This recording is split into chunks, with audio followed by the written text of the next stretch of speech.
according to the sources I've spoken with, it is that severe. And will the American people see that? A lot of people answering for what they have done. And there needs to be an extensive investigation. One of my questions is, could what people have seen today, could this lead to criminal prosecutions? And it's very possible.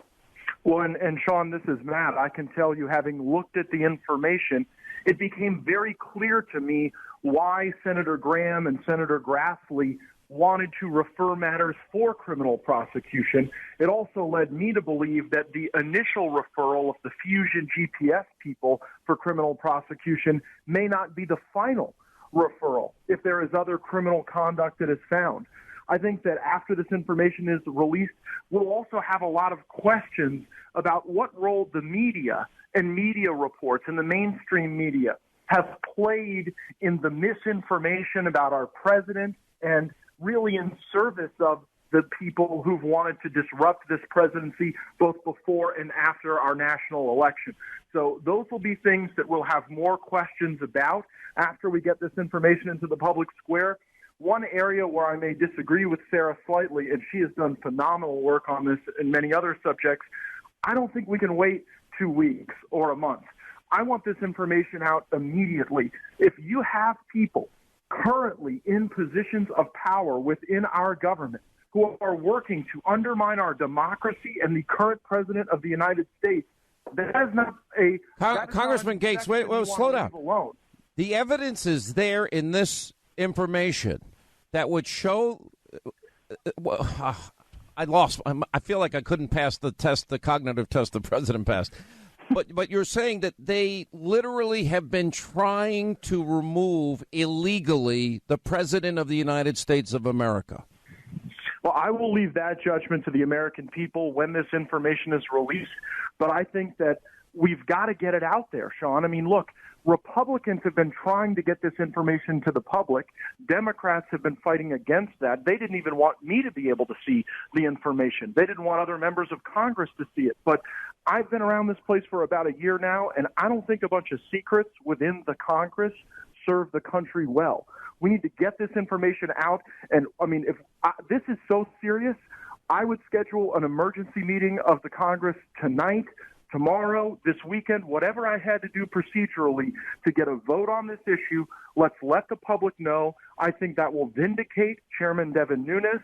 I think it will vindicate a number of other claims other people have made. And I think that it will show us where we've got to have a surgery to remove the cancer that currently exists within the deep state so that we can trust our government institutions again. Absolutely. Absolutely. This information needs to be in the public eye. And I agree with you, Congressman Gates. I would like to see it within the hour. I wish it would come out within the hour. I've been told that it may take some time. But if not, if this can be moved quicker, I think it's valuable information for the American people. Actually, it's an international concern because this has affected both foreign policy and domestic policy, and it's really hampered the ability of the administration to move forward. All right, let me ask this question because sure. Will this go to the heart too of the special counsel? In other words, that this whole thing has been a witch hunt from the beginning? Everything I've said publicly about this being a witch hunt, I continue to believe with even more fervor after reviewing this document. Again, I want to be careful about disclosing top secret information, but really this information... Well, if I get shot secret. And Sarah and I get shot before 9 o'clock tonight, we'll know why, because there's only been a few of us that have been getting this information out. The other thing, Sean, I just want to make this point. We should not evaluate this exercise solely as a way to find out what happened in the past. I am concerned that there may be ongoing efforts, ongoing undermining of our president and our democracy if we don't take swift action. So the American people shouldn't just think, well, we're looking in the rearview mirror here at things that have happened previously. There could be real threats to our democracy going forward if we do not disclose this information and then start having some role over at Justice and the FBI. Compare this to Watergate. How much worse? I was sitting next to Mark Meadows. Yeah, I was sitting next to Mark Meadows as we were reviewing the intelligence information together, and he turned to me and said, "I never thought we'd see something worse than Watergate." And that was his first reaction upon reading the introductory paragraph of the intelligence memo. Oh my God, Sarah. I couldn't agree more, because what we're seeing here is an undermining of a U.S. election, a vote by the American people for a president. And apparently, according to people who've had access to this information, what they've seen is people within the government undermining the rights of the American people and the foundation that our country is built upon. This is something that really needs to be exposed. It needs to be investigated, Sean. And Congressman Gates brought up a very good point. While we're here talking about this, the people who are involved in this debacle of the FISA abuse are still sitting in government. So something needs to be done. Are the names that I mentioned at the beginning of this segment, and that is Comey, Strzok, Page, or McCabe, Rosenstein, is that on point, Sarah, from what you've heard? Yes, it's on point. I have been told that many of the people that have been out already outed publicly in a lot of stories, stories that I've written, stories that we've exposed on your show, Sean, are players within this. Would that be people too? Would that go to people like Susan Rice and Loretta Lynch and Eric Holder and Samantha Power? I guess that we'd have to wait and see how extensive this was when those documents are revealed to the public. I believe they will be declassified for the public. Congressman, can you weigh in on that in any way? I can't get into the specific names mentioned. I can say generally that names are named. If this memo is released, and it should be, and the supporting intelligence information, we won't have to wonder who within the deep state was coordinating as a cabal to undermine our president. We'll know who it was. We'll know what they did. But this is hard. This is hard for people to wrap their minds around. You're saying that people coordinated with the distinct purpose of destroying President Trump and using the powerful weaponry of intelligence and other means to destroy him. That has been my contention for many months. Nothing I have seen today dissuades me from that contention. And if anything, you think you're more right than you ever thought? Unquestionably. These are not just claims anymore. You have the intelligence and you have the evidence to back up what many people have been saying for quite some time, and that's why it is so important to get this information out so that the American people can judge for themselves. I've known this, but to hear the confirmation and know the evidence now exists, well, I'm glad for my country and I'm sad for my country. I'm sad that this could ever happen. I'm glad we're finally getting it exposed. We'll take a quick break. Matt Gaetz, Congressman, Florida. Sarah Carter, investigative reporter, Fox News investigative reporter. We're always running low on time. We got other issues we're going to get to in the next hour. We'll have a lot more on this tonight on Hannity. Final word, Sarah Carter will join us. Matt Gaetz will join us tonight. Jim Jordan tonight. Will we get the whole truth, Congressman Gaetz? Oh, hang on. We just got rid of him. Oh, I thought we... You have 20 seconds left, my friend. You say that on the air or off the air? I said that on the air. Oh, you did, of course. Yeah, Lisa went home for the day, but I'm here. By the way, how many people called you when I called you Lisa? Because you I mean, Lisa? You cut school again Everyone yesterday. calls me when you make a mistake. Oh, good grief. We'll continue.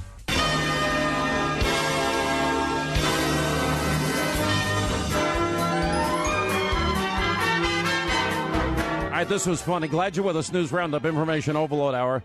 So the president releases the highly anticipated fake news awards last night, and he sends it to GOP.com, and in seconds, and they had prepared for a lot of extra traffic and built up their servers. Within seconds, the whole site crashed and went down because they couldn't handle the amount of traffic. All right, so it's really simple. Let me go through them quick. The Fake News Awards 2017, Paul Krugman claiming the day that President Trump wins the presidency. He says the markets will never recover from Trump.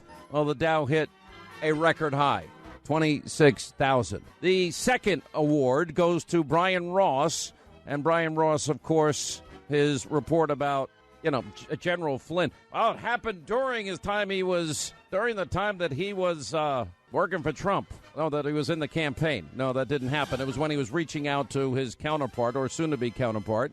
Number 3, CNN falsely reporting candidate Donald Trump and Donald Trump Jr. had access to hacked documents from WikiLeaks.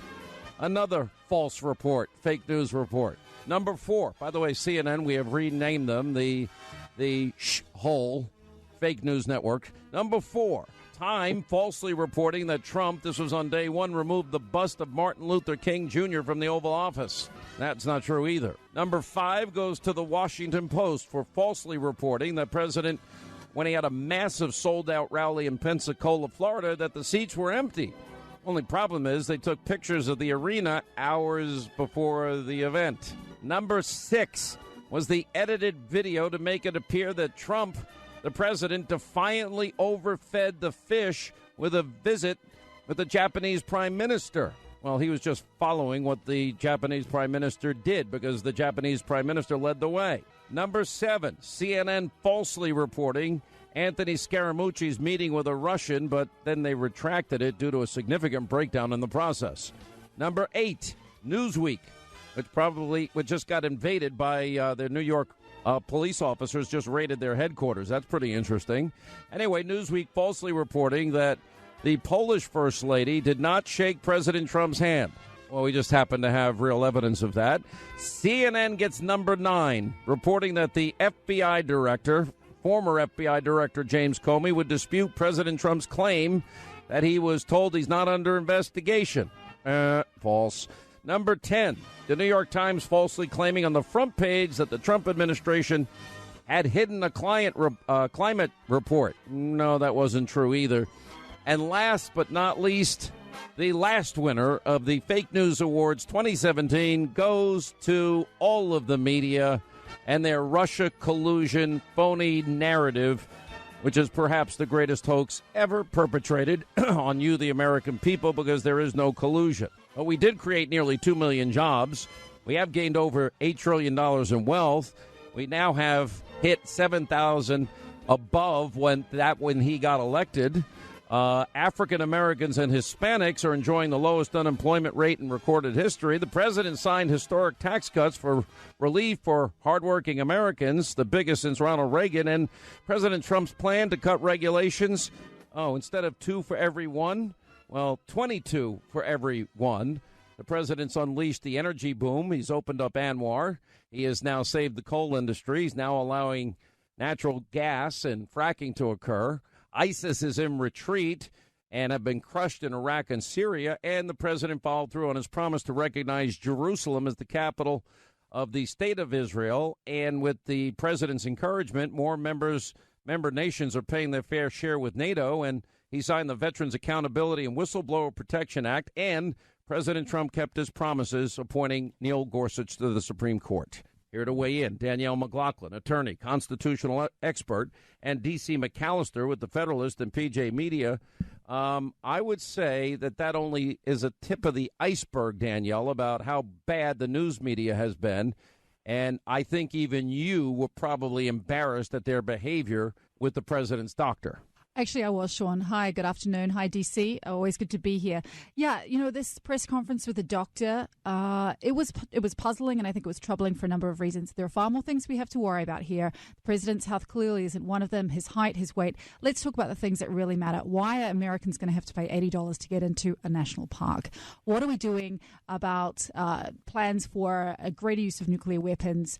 What are we doing about North Korea? What are we doing about jobs? We've got good news. I think good news should be reported. But the job of the press is to hold the president to account, not to cross-examine his doctor. All right. The idea, and then you got people like Dr. Liberal Joe Scarborough and Dr. Mika Brzezinski. They go on the air today, and they're trashing this admiral who has been the doctor of Obama, George W. Bush, and now President Trump, as if he's lying. I've never seen such behavior from people.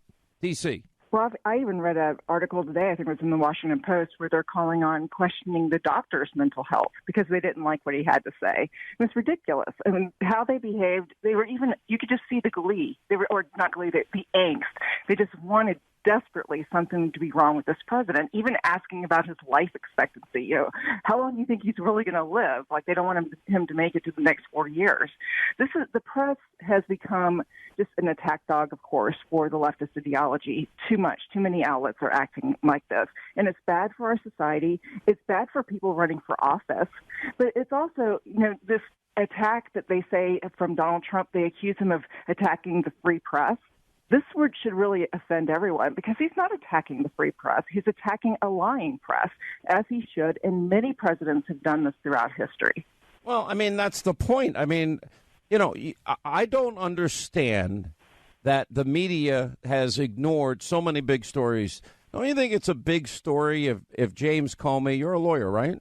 Yeah, sure am. Last time I checked. Okay. So did you ever hear of a case where the FBI director and members of the FBI write an exoneration before they ever do the investigation? I know months what you're referring to. I know what you're referring to, and I know the reporting that you're referring to. No, it's not reporting. We know because we have the actual early renditions of the exoneration of Hillary that was written months before the key members of that investigation were even talked to. No, and I know about it because it was reported in the press. In all honesty, I understand there's a lot of negativity directed at the president, but I think some of these things not answering my question at all. No, I know about it because James Comey is writing draft memos of an exoneration of Hillary as it relates to her email server scandal, but he didn't do the investigation. Did you ever hear of that before? Well, I heard about it through the press. Absolutely, I'm Sean. asking, did you ever hear about that type of behavior before? Oh, no. Did you ever hear about, for example, Comey taking it away from field agents and taking a special category just for Hillary Clinton? No, I have not heard of that. Doesn't that sound like the FBI director at the time, James Comey, was putting the fix in and rigging an investigation so that Hillary can continue her run for the presidency? Well, in the end, James Comey totally blew up. You didn't answer my presidential. So I look at the facts, right? So he issued two letters to Congress just for the election in October. Well, maybe was he afraid if he didn't do that on October 27th that it would be discovered one day that he had exonerated her without investigating? Maybe he was doing a CYA? I think there were a lot of people who thought that Hillary Clinton was going to win. And I think that it was a CYA because he didn't want to get to the other side of the election and have withheld something from the American people. If he had followed the rule of law as it relates to the handling of classified top secret special access program information and the destruction of such and deleting and bleach bit and breaking up of BlackBerries, if he had done his job, she would have been indicted, right? I don't know enough to know that for sure. I'm a lawyer, and specifically because of that, I'm not going to sit here and say she should have been indicted or she wouldn't be. Is the mishandling of classified information a felony? Yes. Is the destruction of classified information a felony? Yes. Does the facts now prove, and did Comey even admit that it happened with Hillary? Yes. She sat before any number of congressional inquiries talking about not only Benghazi, but I didn't ask if she said there are felonies if you mishandle classified information. If you do, yes. If I was under a subpoena by a congressional committee to hand over emails and I delete them and I acid wash my hard drive with bleach bit, and then I broke up any devices I might have that had that information, does that sound like obstruction of justice to you? Well, there's a couple of things. Spoliation is not necessarily obstruction of justice, although it can be evidence of it, number subpoenaed. One. Why would you delete something that's subpoenaed? So I understand it as it's been reported, it was a contractor in Colorado that did this. This was specifically against the instructions of the Clinton campaign. I don't believe that. I've never seen that. Want them to? Yeah, absolutely. Then why did she have her personal assistants out there with hammers busting up the BlackBerries? Well, she's not the first person in the world to destroy an iPad evidence? or something. Well, no, because these things are backed up electronically, as you well know. It sounds like destroying evidence and basically colluding to cover up and allow her candidacy to go further. Well, if the press had been doing its job and actually investigating these things as they're supposed to be doing, we would have had more information. There would have been more exposure of these kind of things that were going on behind the scenes. But we didn't have that. We don't have a press that's really doing the job it should be doing. Instead, they're going after fake news stories like the Russian collusion instead of looking into real things that are happening, holding real people and real situations accountable, and it's telling the American people so that we're better informed. I mean, Daniel talked about facts. Well, we can't have the facts if the press isn't doing its job, and we need those facts. Instead, they're just looking at ways to persecute this president, and that press conference with the doctor was just embarrassing, and more evidence of how they're just trying to build their own agenda and spew their own propaganda instead of actually doing investigative journalism the way that but they don't should you be believe, doing it. and then when they ignore Uranium One, now we had an 11-count indictment last week, and now a congressional committee, they now realize that they have to get back into the email server scandal, so now that's now back in play. Then this whole dossier issue, and I'm hearing from my sources, I'm only getting dribs and drabs of information, but I hear what the Department of Justice handed over is explosive on so many different levels as it relates to everything that happened there.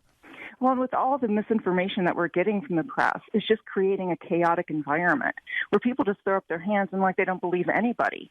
And this is a detrimental effect on our society and on our democracy. And we really need to be aware of this and hold the press to account and each other. Each outlet is holding each other to account, because I think that's the best way to hold a check onto the press, is the press itself doing it to each other, in which I think some outlets are doing a really good job of.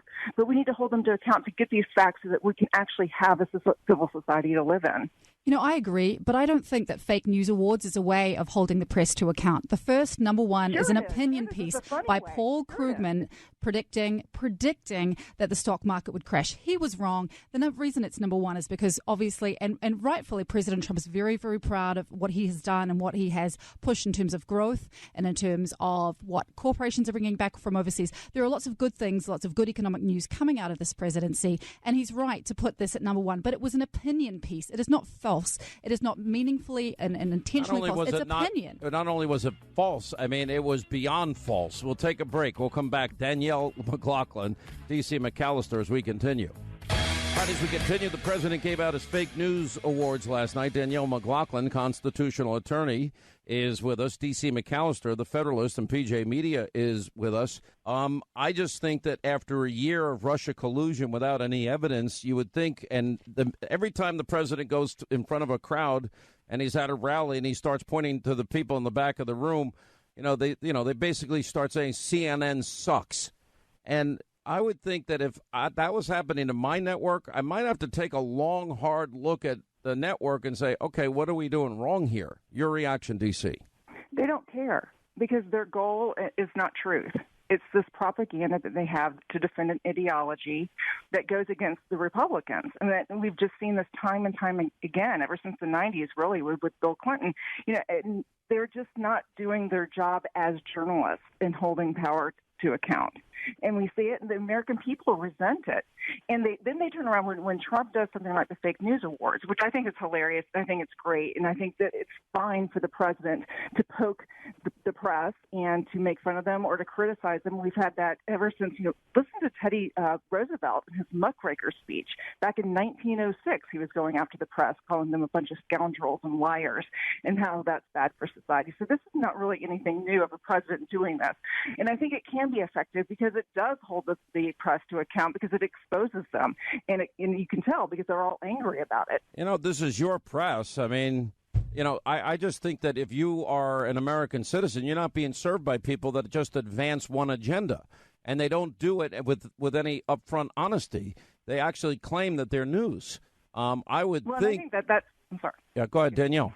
Look, I agree. Since George Washington didn't run for a third term, he didn't run for a third term because he was so upset about the press, and he called them lying scoundrels, I think it was. So, DC, I take your point that since time immemorial, since before and after the First Amendment was even signed into the Bill of Rights, presidents have stood up for the idea of a free press, but have really not liked the media in many ways, because the media have stood up to them, and sometimes the media have got it wrong, but they've held presidents to account, and that is their job. They are the proxies of the people, and whether you're a liberal or a conservative, I think you have to stand for that. We're not in Turkey. We're not in Iran. All right, but so the president also has First Amendment rights, and the media has been so wrong so often. We've had a year worth of Trump-Russia collusion. Can you give me any evidence after a year of that? No, and that's because Bob Mueller's doing his job, and it's under wraps. Excuse me. I don't believe Bob. What has Bob Mueller done that has anything to do with Trump-Russia collusion? It had nothing to do with what happened to General Flynn, and nothing to do with what happened with Paul Manafort. So tell me, where is the evidence after all this time and all these stories and all this coverage? What do we have? Well, Nothing. what we know that Mueller's looking into obstruction. We know that Mueller's looking into whether President Trump fired Comey because Comey was trying to stop the investigation and certainly lay off Wait a Michael minute. The Flynn. DOJ, That's not okay. The DOJ sent over information today to the House Intel Committee, and I am told that this should result in the firing of Peter Strzok, of this guy Bruce Orr, of McCabe, of Rosenstein himself, and will prove to justify that what the president did with Comey was 1,000% right. And by the way, the president has the right to fire whoever he wants to fire. He absolutely does, but he can't do it to obstruct an ongoing investigation. That's obstruction of justice, and that's what he's looking into. Okay, you're not going to get it. Good luck. Spelled out in my opening statement, my prepared statement, the first time I recall hearing about the hack into the DNC, and I recalled that it had been some months before I was learning of this, that the FBI and the DNC had been in contact with each other about this, and I was not very happy to be learning about it several months later, very clearly. Well, there's two things, I guess, going on. The DNC hack was at some point in time. What was the delay between the hacks that FBI was aware of, or who found the hacks to the scanning, as you call it, of the various voter registration systems, the attempted intrusions, perhaps, into the voter records? Who discovered that? And if it was the FBI, then how long was there a delay between that and because using your analogy of the cop and the fireman, if the flames are going up, we need the fireman there first. And so what was that delay between the infrastructure that we're concerned about? My recollection, and part of this is from open source reporting I've read more recently, is that the FBI first discovered the intrusion. That's my recollection. Intrusion into the state systems. Into the DNC. Okay. And I recall very clearly that there was a delay between that initial contact with the DNC and when the report got to me as Secretary of DHS. It may have been that there were others at the staff level in DHS who were privy to this before it filtered up to me in an intelligence report, but that's my recollection. Under my understanding, the Capitol Police is not able to confiscate members' equipment when the member is not under investigation. It is their equipment, and it's supposed to be returned. Well, I think there's extenuating circumstances in this case, and I think that, working through my counsel and, the necessary personnel, if that in fact is the case, and with the permission through the investigation, then we'll return the equipment. But until that's accomplished, I can't return the equipment. I think you're violating the rules when you conduct your business that way, and should expect that there would be consequences. Let me just be very clear. At no point during my tenure at the DNC was I contacted by the FBI, DHS, or any government agency, or alerted or made aware that they believed that the Russians, an enemy state, was intruding on our network.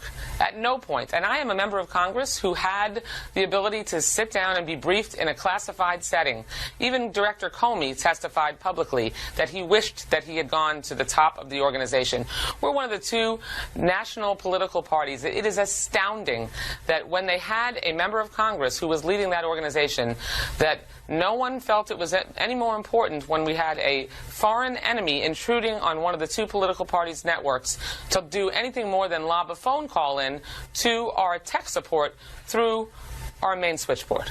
But how can both That's be outrageous. true? I mean, Secretary Johnson says that DNC rebuffed the help that they offered.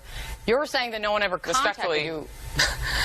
Respectfully, Secretary Johnson is utterly misinformed. That is simply not accurate, and much that has been written about the timeline of events by the New York Times, the Washington Post, that document through multiple sources, including me, that the FBI and other federal agencies did virtually nothing to make sure that when they were aware, at the point that they were aware that there was, or concerned that there was an intrusion on our network by the Russians, that they did virtually nothing to sound the alarm bells to make us aware of that. And they left, essentially, the Russians on our network for for almost a year. I kept him on the payroll during the time that he was not arrested and not charged with anything, and that was because, as I said, that I was concerned about the violation of his due process rights, and also that there were racial and ethnic profiling concerns as well.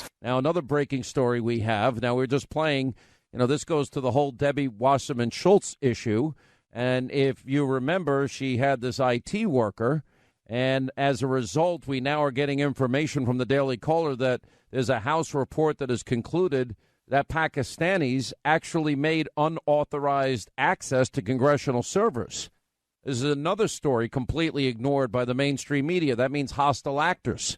Well, that would mean classified information again, just like in the Hillary email case, and top secret and special access program information. And remember, all the other Democrats got rid of this guy, Imran Awan, who was the guy that was responsible, for hiring people that worked at McDonald's and hiring people that worked at car dealerships that had no knowledgeable background in IT at all, and they were double billing. Anyway, Luke Rosiak, who's been all over the story, joins us with today's developments. How are you, sir?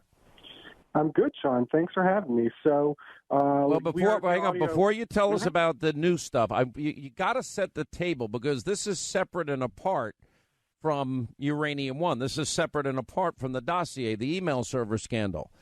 So I want you to, because it begins to get confusing to people, even me.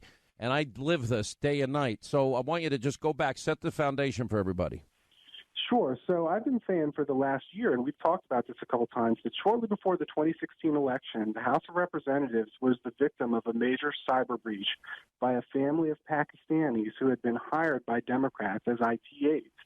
And, there was no shortage of information that these guys are really bad guys, even tied to Hezbollah, moving millions of dollars around. Their own mother said that they were being kept in they were keeping her in captivity. These are just really frightening guys, and they had access to all the emails and all the data of 44 Democrats. They could read everything. A lot of the people they worked for were on committees like Foreign Affairs and Intelligence, and these guys were fired right after the election. But the Democrats started being super, super sensitive and sketchy about what was going on. And I've been saying for a long time that it was a cyber breach. So I've now obtained a report written by the House's nonpartisan watchdog, the Office of Inspector General. Now, they did a 4-month investigation, and they came out with a report that had the headline, Unauthorized Access. It talked about a server being used for nefarious purposes in the House of Representatives. They talked about reading and removing information. It said that this guy, Imran Awan, and his family had logged in thousands of times to House servers they had no connection to, including 15 members of Congress that they didn't work for at all. And they had even logged in using members' personal usernames. So they were impersonating members of Congress. They were moving files off the network. They were taking steps to conceal their activity, according to the House Inspector General. And even after they were fired, they continued to log in. So if there were any doubt, is this some misunderstanding? Is there a reasonable explanation for this? When you fire a guy for doing something wrong and he keeps logging into your server anyway, there's really no other way to construe that. So this is an incredible IG report. It's an official government report from the House of Representatives. And so for anyone who claims to care about hacking, this all happened at the same time the DNC was hacked. This is all part of the same atmosphere of the audio that you played, where the Democrats now, they're always talking about Russia and how terrible it is to be hacked. But if you look at the time, the FBI was telling the DNC that they were hacked, and the DNC didn't care. It's even worse in the House of Representatives. They lied about it. They got this report from the Inspector General, whose job it is to investigate this kind of thing. And after they fired these guys, they got the 44 members whose data was jeopardized by these guys, and they lied to them about why they were being fired. They said it was about a theft investigation. The word theft did not even appear in the final report from the IG. It was a cybersecurity investigation. Wait, the word what didn't appear? The word theft. They're acting like it's a criminal, it's about money disappearing, it's about bank fraud. When you look at what the Inspector General who did this case did, it was entirely a cybersecurity, a cyber breach case. It doesn't talk about theft. In fact, the only time it talks about theft is that they had this server, which is the House Democratic Caucus server. Now, that's a sister group of the DNC, and it exists physically in the House. Now, they were taking data, it seems like, from 15 other members of Congress, and it seems like they were putting it on to the House Democratic Caucus server. And so the cops began watching it as part of this cybersecurity probe. And while they're watching it, and this is really the prime evidence, the entire server, presumably with all that data on it, disappeared.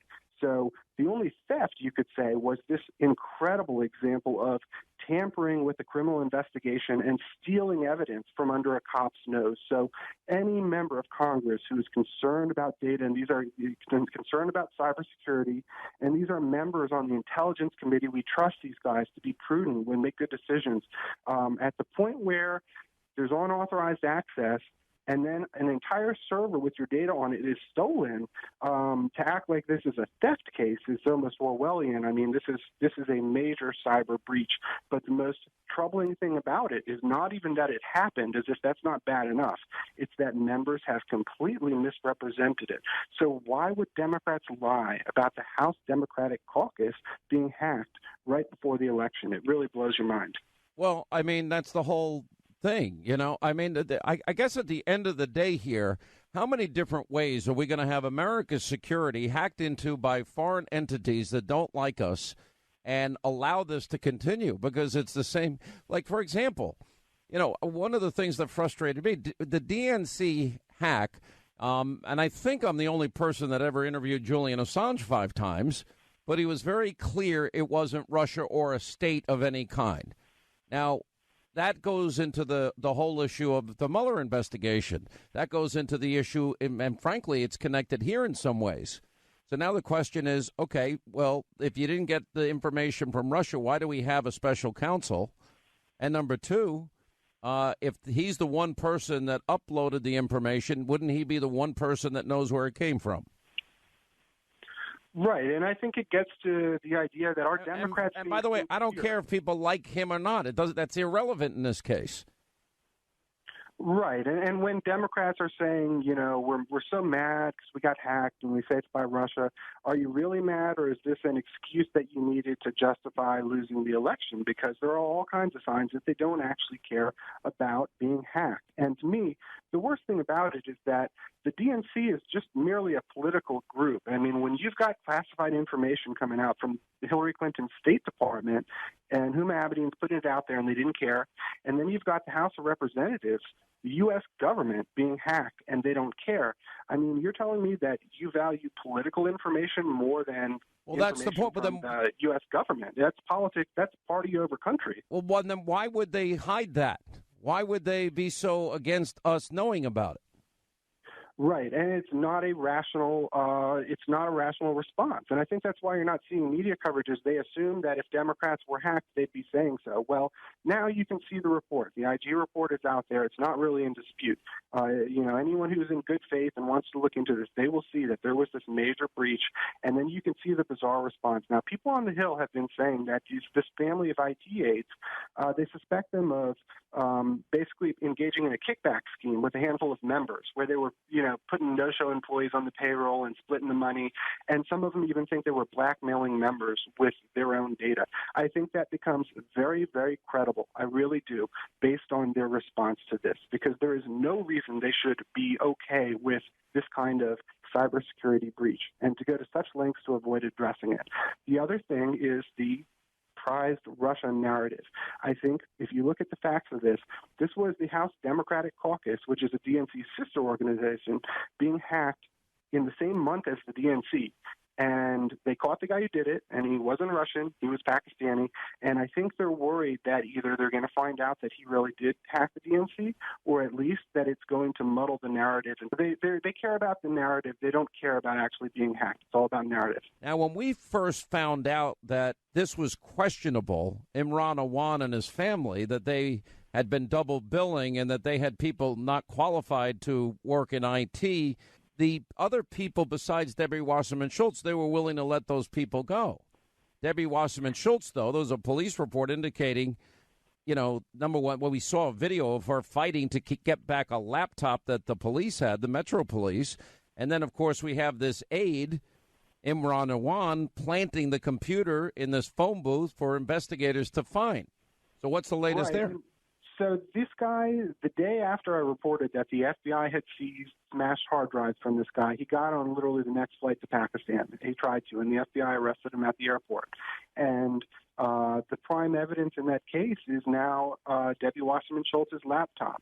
So she hired a lawyer to prevent the cops from looking at it, and eventually his lawyer said, attorney-client privilege, we're going to keep you from looking at it. So right now it's basically up to Imran Awan whether, everyone gets to see Debbie Wasserman Schultz's laptop. So there's another point of leverage for him there, and it gets back to this idea of potential blackmail. I've got to run. Do you think that Debbie Wasserman Schultz may be going to jail? I think it could be Nancy Pelosi, not necessarily going to jail, but this is the leadership of the entire Democratic Party. The way that they handled this whole thing, it really it sacrificed national security at the expense of politics, which is a terrible thing. And I don't see how Democrats let themselves get hacked by Pakistanis with this kind of track record without some seriously frightening stuff going on. All right. Thank you, Luke Rosiak, 800-941-SEAN. All right, Hannity tonight, 9 Eastern. Do not miss tonight's show. Information you won't get anywhere. All right, so the DOJ gives us this information. The information now shows that everything we have been telling you is true. Now we got to get it out to the public. We have Jim Jordan, we have Matt Gaetz, we have Sarah Carter, we have Greg. You're going to want to see this show. All right, set your DVR. Hope you'll join us 9 Eastern tonight on the Fox News Channel. We'll have the very latest on all of this. That's it for today. See you back here tomorrow. See you tonight at 9.